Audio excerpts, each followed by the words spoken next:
Hey guys, this is Fundo on Chupagama. Tonight on Uzalo, please like, comment, and subscribe. Mamlambo unwittingly getting in Kapsile bad book. She tell Kapsile that the man that she love is a dangerous man. He must be careful on choosing this man. And it seems like Kapsile see that Mamlambo is talking about Mtambisi.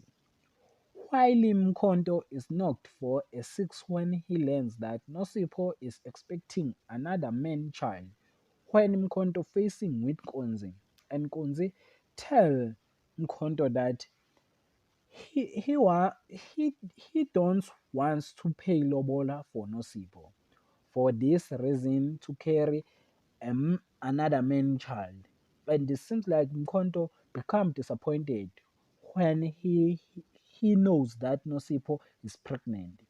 While Mbata plans to raise money to buy his building shock his exco member. That is for tonight. Thanks for watching. Don't forget to like and comment and subscribe. Therefore, thanks.